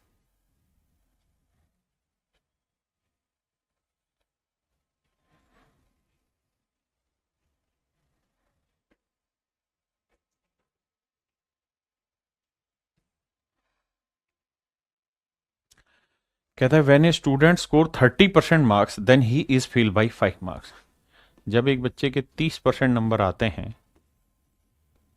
तो कहता है जी 5 नंबर से लुढ़क जाता है।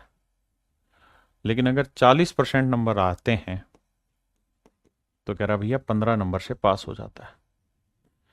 तो देखो 30 और 40 का डिफरेंस 10% आया, और यहाँ 15 में से माइनस करेंगे -5, तो ये आएगा कितना, 2, 20 नहीं, ये कितना था, 10 था, सॉरी सॉरी सॉरी 10।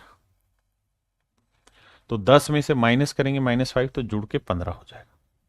तो यहां से आपको पता चला कि भैया 1% की जो वैल्यू है वो 15/10 है,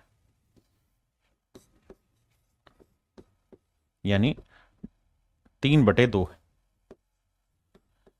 यानी मैं देसी भाषा में कहूं तो यूं कह सकता हूं कि हर 3/2 नंबर से 1% बनता है।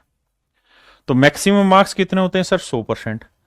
तो भैया 1% की वैल्यू 3/2 नंबर है, तो 100% की वैल्यू कितनी बनी, काटोगे 50 थी 150 नंबर। तो मैक्सिमम मार्क्स 150, और 150 केवल एक ही ऑप्शन में, तो यही मेरा आंसर। पासिंग परसेंटेज निकालना है। तो भाई 3/2 नंबर से 1% बनता है, तो 5 नंबर से कितना, तो 5 को 3/2 से भाग दोगे, 2 पलट के ऊपर जाएगा, तो आएगा 10/3, और 10/3 को लिखेंगे 3 सही 1/3। यानी एक बच्चे के 30% नंबर आए, लेकिन 3 सही 1/3% की कमी रह गई। जोड़ोगे तो 30 और 3 33 सही 1/3%। यानी जिस बच्चे के 150 नंबर मैक्सिमम है तो 100% है, और पास होने के लिए 33 सही 1/3% आंसर लाना होगा।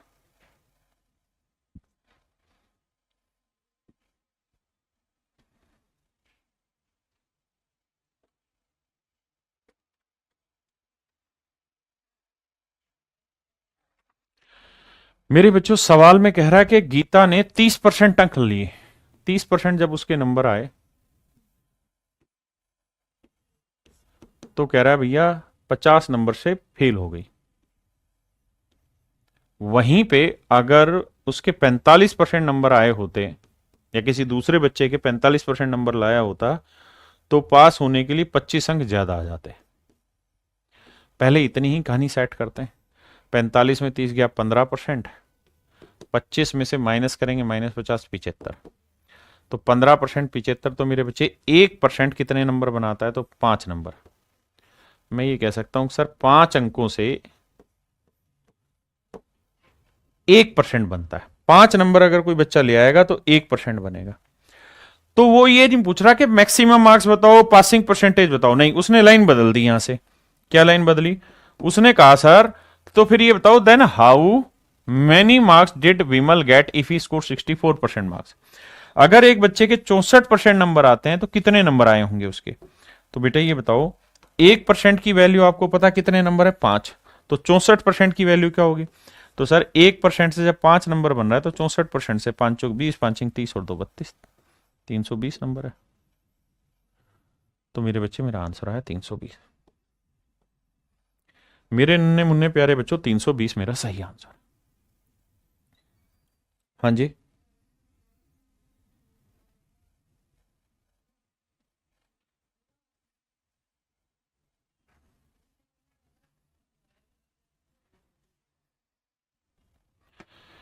कह रहा भैया राजीव ने 20% नंबर स्कोर किए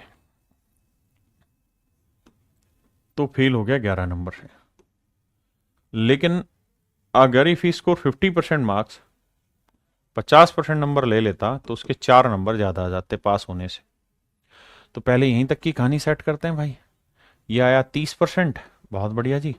और ये आया कितना, 15, क्योंकि 4 में से माइनस करेंगे -11 तो 15, तो 30% 15, तो 1% की वैल्यू 15/30 यानी 1/2।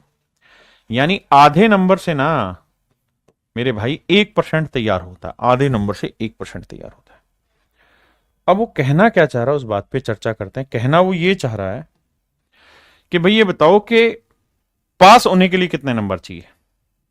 इस बार ध्यान देना, कनपट्टे लगाना। इस बार वो ये नहीं पूछ रहा कि पासिंग परसेंटेज बताओ, इस बार वो ये पूछ रहा पास होने के लिए कितने नंबर चाहिए।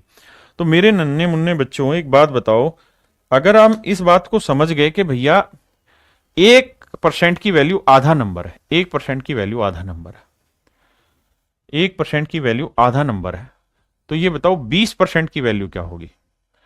सर 1% आधा नंबर बनाता है तो 20% कितना बना देगा, 10 नंबर। तो पहली लाइन में ये तो कहता कि एक बच्चे के 10 नंबर आए लेकिन 11 की कमी रह गई, मतलब 11 नंबर और आ जाते तो पास हो जाता। तो पास होने के लिए कितने नंबर चाहिए, 21 यार, सो सिंपल। कुछ करना ही नहीं है आपको। भाई 1% से आधा नंबर बनता है, तो 20% से 10 नंबर बने, और कह रहा है 20% लाया लेकिन 11 से फेल हो गया, मतलब 21 वाला पास है यार। क्या बात कर दी। सवाल में कह रहा है भाई 31% नंबर एक बच्चा लाता है तो 16 अंकों से फेल हो जाता है, बहुत बढ़िया। लेकिन अगर 40% नंबर लाया तो भैया 56 नंबर ज्यादा आ गए, 56 नंबर फालतू आ गए। तो कुछ नहीं सर, 40 में से 31 घटाएंगे तो सर कितना आएगा, 9%। और 56 में से 16 घटाओगे तो 6 6 12, 5 1 6 1 7 72, तो 9% 72, तो 1% की वैल्यू 9 8 72 8। यानी मेरे दोस्तों 8 नंबर से 1% बनता है, ध्यान देना। अगर 8 नंबर से 1% बनता है तो 16 नंबर से क्या बनेगा, 2%। अगर पासिंग परसेंटेज पूछे, लेकिन सर आप क्यों मेहनत कर रहे हो, पासिंग परसेंटेज पूछ ही नहीं रहा, तो क्या पूछ रहा है सर, वो तो जानना ही कुछ और चाह रहा है। वो ये कह रहा है बताओ पास होने के लिए कितने नंबर चाहिए। तो बेटा ये बता कि 1% की वैल्यू 8 है, बिल्कुल ठीक है सर। अगर सर 1% की वैल्यू 8 है तो एक बात बताओ 40% की वैल्यू क्या होगी, 40% की वैल्यू क्या होगी सर, निकाल देंगे। 1% 8 नंबर, तो 40% 320 नंबर। यानी सर एक बच्चे के 320 नंबर आए लेकिन 56 नंबर फालतू ला रखा, वो घटा दो। तो 10 में से 6 गया 6, ना ना ना ना, 10 में 6 गया 4, 11 में 5 गया 6, सर ये आया 264। 264 अगर कोई बच्चा ले आएगा तो पास हो जाएगा, तो ऑप्शन बी मेरा सही आंसर। ऑप्शन बी मेरे बच्चों करेक्ट है। आइए मेरे दोस्तों टाइप ई की बात कर रहे हैं। टाइप ई की क्या कहानी है, ध्यान से देखिए। टाइप ई में एक खास चीज होगी, और वो ये, एक शब्द आपने सुना होगा कंपैरिजन। एक शब्द आपने मेरे प्यारे बच्चों सुना होगा कंपैरिजन। कंपैरिजन को हिंदी में कहते हैं तुलना। क्या कहते हैं, तुलना। एक कंपेयर शब्द से बना हुआ है, कंपेयर को बोलते हैं तुलना करना। मेरे दोस्तों कंपैरिजन आप 3 चीजों के थ्रू बेसिकली करते हैं। सबसे पहला है परसेंटेज, प्रतिशत के थ्रू। दूसरा आप कंपैरिजन करते हैं रेशियो के थ्रू। और तीसरा आप कंपैरिजन करते हैं फ्रैक्शन के थ्रू। अगर और ध्यान से देखें तो तीनों का मतलब एक ही है, प्रतिशत, अनुपात और भिन्न। एक शब्द यहां बड़े ध्यान से देखिएगा, और ये टाइप जो है ये अपने आप में बहुत खतरनाक है, इसलिए ध्यान से इस बात को सुनिएगा। कंपेयर, कंपैरिजन करते वक्त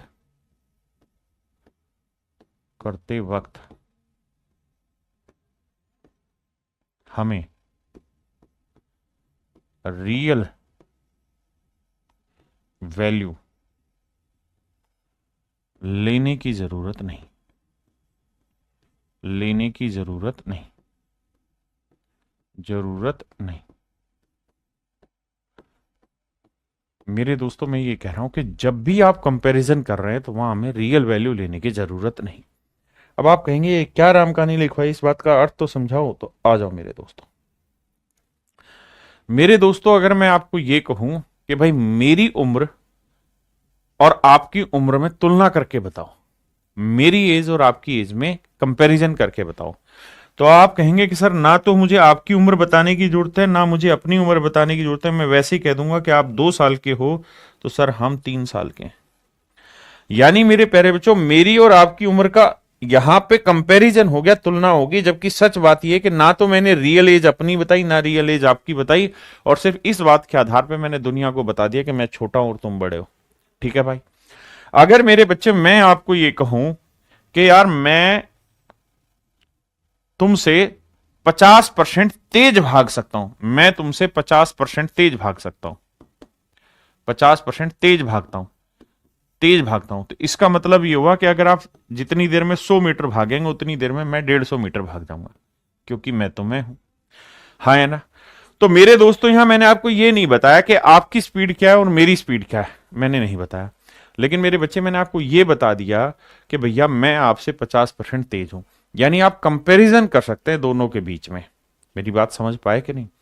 फिर से अपनी बात समझाता हूं कि परसेंटेज, जैसे मैंने कहा कि यार मैं आपसे 10% कम कमाता हूं, मैं आपसे 10% कम कमाता हूं, इसका मतलब आप 100 कमाते हैं तो मैं 90 कमाता हूं, आप 10 कमाते हैं तो मैं 9 कमाता हूं, आप 100 करोड़ कमाते हो तो मैं 90 करोड़ कमाता हूं, आप 100 अरब कमाते हो तो मैं 90 अरब कमाता हूं। मेरी बात समझ रहे हैं? यानी यहां पे ना तो मैंने आपकी इनकम बताई एक्चुअल, ना मैंने अपनी एक्चुअल इनकम बताई, लेकिन मैंने दोनों के बीच में कंपैरिजन कर दिया। ऐसे ही मेरे बच्चे, एक होता है फ्रैक्शन जिसे हम भिन्न कहते हैं, भिन्न भी तुलना बताता है। मैं कहूं कि यार मैं आपका 2/3 स्पीड से भाग सकता हूं, मैं आपकी 2/3 स्पीड से भाग सकता हूं। इसका मतलब ये हुआ कि अगर आपकी स्पीड 3 है तो मेरी स्पीड 2 होगी, आपकी स्पीड 3 तो मेरी स्पीड 2। मेरे दोस्तों 2/3 स्पीड से भागना मतलब आपकी 3 तो मेरी स्पीड 2। तो आपने एक चीज नोटिस की कि इन तीनों ही शब्दों से हम कंपैरिजन बताते हैं, तुलना निकाल के बताते हैं, और तुलना जब जब हमें निकालनी होती है तो वहां पे हमें किसी रियल वैल्यू की बताने की जरूरत नहीं है। मतलब हमें एक्चुअल में ये बताने की जरूरत नहीं है कि मेरी उम्र कितने साल और आपकी उम्र कितने साल है, बस रेशियो के थ्रू ही मैं उस बात को डिफाइन कर दूं। तो मेरे दोस्तों आज हम जो चर्चा कर रहे हैं वो कंपैरिजन पे चर्चा कर रहे हैं, ध्यान से समझिएगा। और इस बात को समझिएगा कि जब भी हमें कंपैरिजन फाइनल में निकालना हो तो हमें कोई रियल वैल्यू लेने की जरूरत नहीं है, और इस रियल का मतलब है कांस्टेंट वैल्यू लेने की भी जरूरत नहीं है। रियल को ही आप कांस्टेंट भी कह सकते हैं, कांस्टेंट को हिंदी में बोलेंगे स्थिर कोई मान। और अच्छे से समझो तो कोई फिक्स वैल्यू लेने की जरूरत नहीं। कैसे, सवाल के थ्रू समझाता हूं। जैसे सवाल में कहता है किसी वृत्त की त्रिज्या 25% बढ़ा दी जाए, किसी सर्कल की रेडियस 25% बढ़ा दी जाए तो क्या होगा। तो मेरे दोस्तों एक बात बताओ, लेट्स से ये कोई सर्कल है, अब मैंने इसकी रेडियस बढ़ा दी और ये इतना ही बड़ा सर्कल हो गया, तो कहता है इसके एरिया में क्या परिवर्तन होगा। तो भाई 25% बढ़ा दी गई तो 25% की फ्रैक्शन क्या होगी, 1/4। बिल्कुल ठीक है। मतलब अगर पहले वाले की रेडियस 4 थी तो इसकी रेडियस 1 बढ़ गई, 25% मतलब 4 का 25% 1 बढ़ गई, तो अब रेडियस कितनी हो गई, 5। तो मैं पूछ रहा हूं कि इसके एरिया में क्या चेंज होगा। तो आप कहेंगे देखो सर, एरिया होता है πr², इसकी रेडियस कैपिटल आर हो गई तो मान लो πr², ये मान लो स्मॉल आर थी, ये बढ़ाने के बाद कैपिटल आर हो गई, तो यही तो एरिया होगा। हाँ जी, जरा चेक करते हैं, आओ भाई। आर की वैल्यू 4 है तो 4 का वर्ग 16 पाई, पाई तो गुना था। भाई आर की वैल्यू यहां 5 है तो 5 का वर्ग 25 पाई। बिल्कुल ठीक है। अब सर एक मोटी बात समझना, क्या कि जब हम तुलना कर रहे हैं ना तो हमें इस पाई की जरूरत है ही नहीं। अगर आप इसे नहीं भी काटेंगे तो आप यही तो कहेंगे कि भाई 16 पाई से 25 पाई हो गया तो 9 पाई बढ़ गया। तो यानी सर 9 पाई इंक्रीज हो गया है किस पे, 16 पाई पे। तो कितना परसेंटेज, तो पाई से पाई गया। 1/16 कितना होता है सर, 6 सही 1/4%। तो 9/16 क्या होगा, 9×6 = 54, तो ये हुआ, और सर 9/4 ये हो गया, तो यह 2 सही 1/4, तो 54 और 2 56 सही 1/4%। यानी कुल मिला के 56 सही 1/4% इंक्रीज हो गया। अब मैं कहना क्या चाहता हूं उस बात पे फोकस करिए। मैं आपको मेरे दोस्त कहना ये चाह रहा हूं कि सच मायने में हमें इसकी जरूरत थी ही नहीं, ये तो फिक्स है भाई। सर्कल छोटा है तब भी पाई की वैल्यू 22/7 ही लिया आपने, बड़ा लोगे तब भी पाई की वैल्यू 22/7 है, यानी ये तो फिक्स है हर एक केस में। और मैं यही कह रहा हूं कि अगर सवाल के आखिर में परसेंटेज पूछा है, फ्रैक्शन पूछी है, रेशियो पूछा है, यानी कंपैरिजन पूछा है, तो वहां आपको रियल वैल्यू लेने की जरूरत नहीं है, कांस्टेंट या फिक्स वैल्यू लेने की जरूरत नहीं, उसके बिना भी आपका आंसर निकलेगा। तो अगर आप मेरे बच्चे हैं तो आपको सिंपल ये लिखना था कि भाई सर्कल का एरिया r² होता है। कब, जब हमें कंपैरिजन निकालना हो। तो अगर सर्कल का एरिया r² होता है तो 4 का वर्ग 16 और अब रेडियस 5 होगी तो 5 का वर्ग 25, तो इंक्रीज हो गया 9, 9 का इंक्रीज 16 पे, तो कितना आंसर। क्लियर है, 2-3 सवालों के थ्रू समझ आएगा। कहता है जी रेक्टेंगल की जो लेंथ है वो 37.5% बढ़ गई, आयत की लंबाई 37.5% बढ़ गई। तो मेरे बच्चों ये बताओ, लेंथ 37.5% बढ़ी तो 37.5% की फ्रैक्शन क्या होगी। आप कहेंगे सर 3/8। देखिए आप बहुत बड़े ढक्कन है अगर आप पढ़ के नहीं आएंगे तो फ्रैक्शन को। मतलब अगर लेंथ पहले 8 थी तो अब 37.5% यानी 3 बढ़ गई। पहले पहले और अब, पहले 8 थी तो अब हो गई 3। अगर ब्रेड्थ की बात करें तो ब्रेड्थ के बारे में कह रहा है 20% घट गई, तो 20% की फ्रैक्शन 1/5, यानी 5 का 20% एक घट गई। तो ब्रेड्थ पहले 5 यूनिट थी तो अब एक घट के कितनी हो गई 4। तो कह रहा है जी एरिया बताओ, तो एरिया होता है लेंथ इंटू ब्रेड्थ। तो भैया लेंथ को ब्रेड्थ से गुना करोगे 8 पंजे 40, और यहां 3 को 4 से गुना करोगे 12। इसका मतलब मेरे दोस्तों यही है ना भाई, सॉरी ये माफ करना माफ करना माफ करना, बिल्कुल बिल्कुल ठीक ठीक ठीक, ये 3 बढ़ी थी मेरे बच्चे, उसने कहा था कि लंबाई 37.5% बढ़ा दी जाए, मतलब 8 में 3 बढ़ा दोगे तो 11 हो जाएगी। मैं माफी चाहता हूं, आई एम सॉरी। और 20% मेरे प्यारे बच्चों घटाने की बात कर रहा है, तो हमने 5 का 20% एक घटा दिया। तो पहले एरिया था 40, अब एरिया हो गया 11 चौक 44। तो भैया एरिया में क्या चेंज हुआ, तो सर 4 बढ़ गया एरिया, कितने पे सर 40 पे। तो 100 पे कितना, काट पीट यहीं करने की कोशिश करो, 4 एकम 4, 4 ढाई 40, 1/10, 1/10 होता है 10%। ये मेरा आंसर।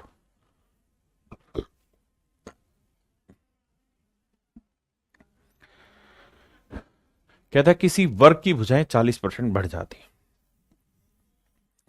40% की फ्रैक्शन क्या होती है जी, 2/5। मेरे बच्चे 20% की 1/5, तो 40% 2/5। यानी अगर स्क्वायर की जो साइड है, अगर मैं उसकी लेंथ एस मान लूं, तो पहले अगर साइड की लेंथ 5 थी, तो अब कहता है 40% बढ़ गई, 2 बढ़ के कितनी हो गई 7। तो पहले जो 5 थी अब कितनी होगी मेरे बच्चे 7। पहले 5 थी तो अब हो गई मेरे प्यारे बच्चों 7। अगर किसी स्क्वायर की साइड 40% बढ़ गई, मतलब 5 से 7 हो गई, तो कहता है इसके एरिया में क्या चेंज होगा।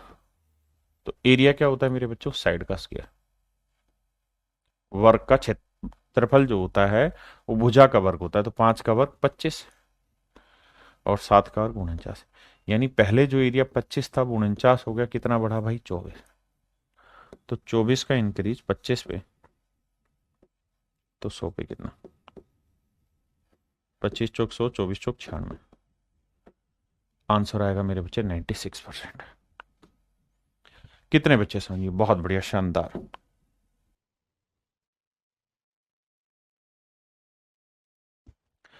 किसी लंबवर्तीय बेलन की आधार त्रिज्या 40% बढ़ा दी जाए और इसकी ऊंचाई 37.5% घटा दी जाए। देखो मेरे बच्चे, हमें ये समझना होगा कि बेस रेडियस 40% बढ़ा दें तो 40% की फ्रैक्शन क्या हो गई जी, 2/5।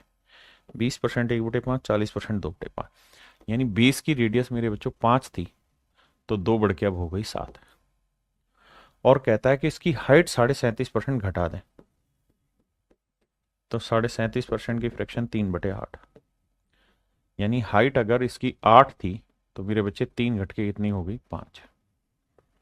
हाँ जी, तो इसके वॉल्यूम में क्या चेंज होगा,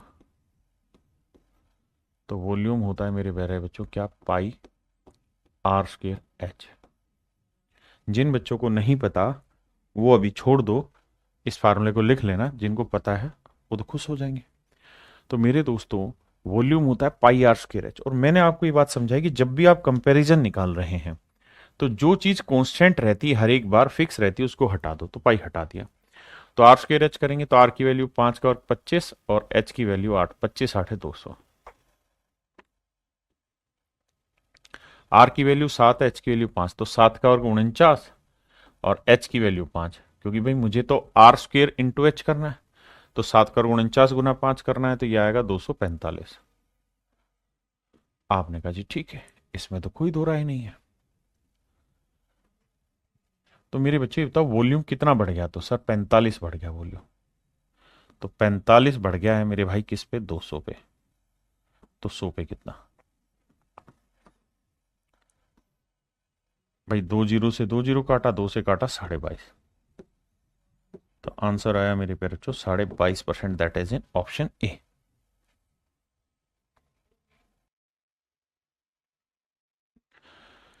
हजर जी रहे हैं, हजर जी रहे हैं।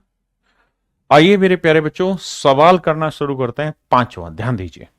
क्वेश्चन में कह रहा है the length breadth and height of a cuboid are decrease and increase by this percent. तो भैया 5% का फ्रैक्शन कितना हुआ रे? ए लल्ला 1/20। तो इसका मतलब क्यूबॉइड की जो लेंथ है मेरे प्यारे बच्चों, वो 20 से 19 हो गई। ब्रेड्थ भी कह रहा है 5% घट गई, तो 20 से 19 हो गई।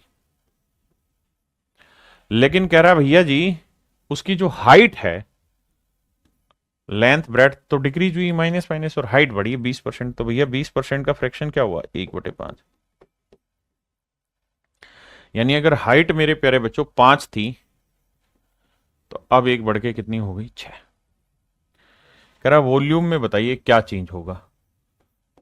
तो ये बात अगर आपको पता है तो बहुत अच्छा। वॉल्यूम होता है length into breadth into height, length into breadth into height. तो देखो यार, 20 × 20 करोगे 400, 400 × 5 करोगे 2000। तो लेंथ ब्रेड्थ हाइट आएगी 2000। हाँ जी। इन्हीं को मैं दूसरे तरीकों से भी एक्सप्लेन करूंगा, बट ऑन लेटर टाइम। अब आ जाइए यहाँ। 19 को 19 से गुना करेंगे 361, 361 को 6 से करेंगे 6 एकम 6, 6 छिंग 36, और 6 × 18 और 3 21, 2166। हाँ जी। अब भैया कितना बढ़ गया है? तो 166 बढ़ गया है वॉल्यूम। कितने पे भैया? 2000 पे। तो 166 का इंक्रीज है 2000 पे, तो 100 पे कितना? नजर जा रहे हो। 83/10 आया, 2 से काटा तो, यानी आंसर आया 8.3%। 8.3% मेरे प्यारे बच्चों मेरा सही उत्तर। 8.3% मेरा सही उत्तर है। Sir why not class open in iPhone?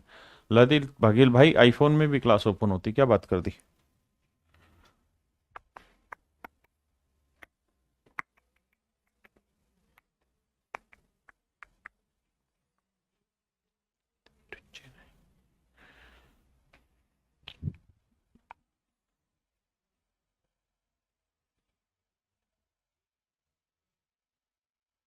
देखिए मेरे दोस्त, दो वैल्यूज है एक्स और वाई, और कह रहा है दोनों को 20-20% कम कर दिया। तो 20% की फ्रिक्शन 1/5, और ध्यान रखना कम किया है। एक्स की वैल्यू 5 से एक घट के कितनी हो गई? 4। और y की वैल्यू भी मेरे दोस्तों 5 से एक घट के कितनी हो गई? 4। तो सवाल में कह रहा है कि x × y², x × y², इसकी कहानियां सेट करो। x × y², ध्यान देना। तो x की वैल्यू 5 रखेंगे, और y की वैल्यू 5 का वर्ग 25, 25 5 125। यानी पहले जो रिजल्ट 125 था, अब कितना हो गया? x की वैल्यू 4 और y की वैल्यू 4 का वर्ग 16, 16 चौको 64। अब ध्यान से मेरी बात को सुनिएगा। मतलब पहले जो वैल्यू 125 थी, अब 64 हो गई। कितने की कमी हो गई? 61 की। 61 की कमी 125 पे, तो 100 पे कितने? 25 चौक 100, 25 5 125। अब देखो, 5 से काटेंगे, 5 12 60, और 5 दूनी 10। 4 से गुणा करोगे, 4 दूनी 8, 4 दूनी 8, 4 एकम 4, 48.8%। दैट इज इन ऑप्शन सी।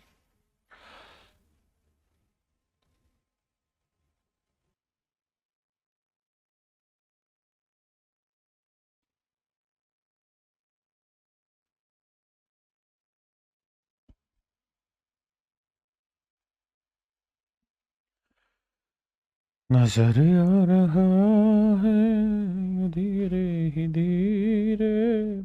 मेरे प्यारे बच्चों, आइए। सवाल में कह रहा है the population of A town is 1,89,000। किसी शहर की जनसंख्या 1,89,000।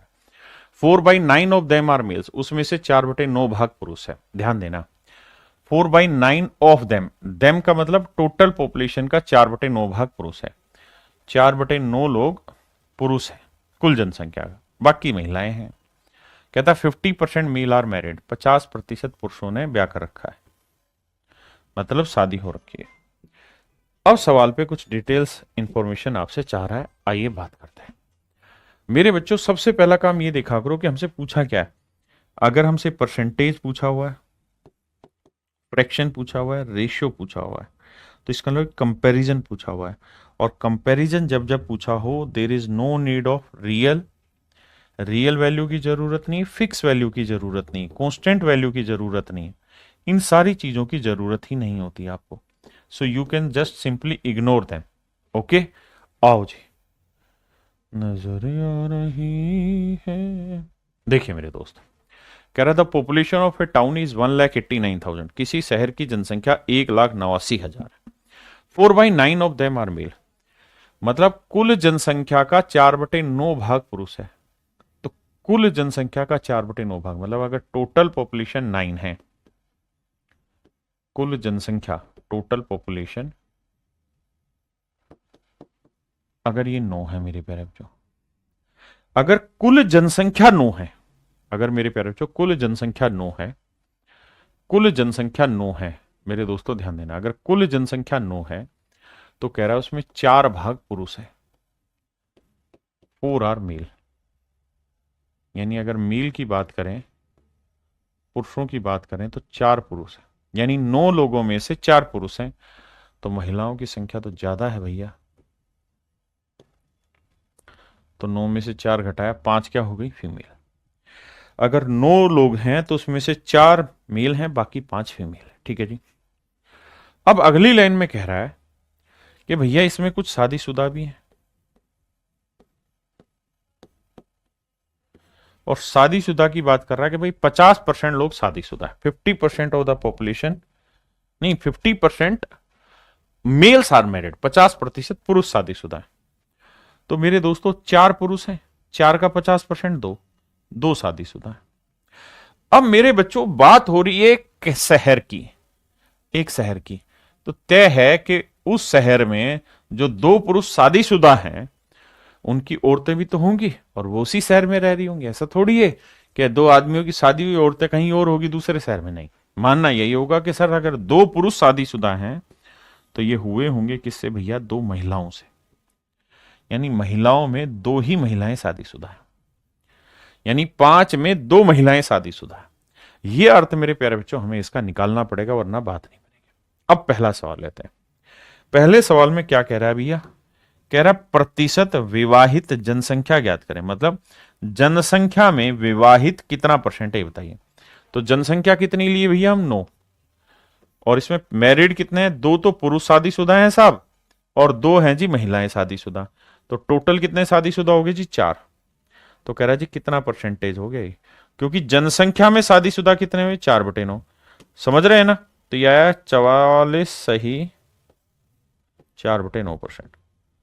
पहला आंसर तो ये। दूसरा, अगली लाइन में पूछ रहा है कि प्रतिशत विवाहित महिला ज्ञात करो। मतलब महिलाओं में विवाहित कितना परसेंट है, महिलाओं में विवाहित कितना परसेंट है। तो महिलाएं कितनी थी भैया? 5, और इसमें विवाहित कितने हैं? 2। तो कह रहा है जी परसेंटेज निकाल के बताओ। तो मेरे दोस्तों 1/5 हुआ 20, 2/5 हुआ 40%। ये मेरा आंसर हो। तो प्रतिशत महिलाएं जो शादीशुदा वो 40। ध्यान देना, यहां महिलाओं में विवाहित परसेंटेज पूछा था या जनसंख्या में विवाहित परसेंटेज पूछा था। बहुत सारे ढक्कन इस बात को समझेंगे नहीं, तो ढक्कन खोलो दिमाग का और समझो। मेरे प्यारे बच्चों, आप सभी को नमस्कार। आज के लिए इतना ही, बाकी कल मिलते। Thank you.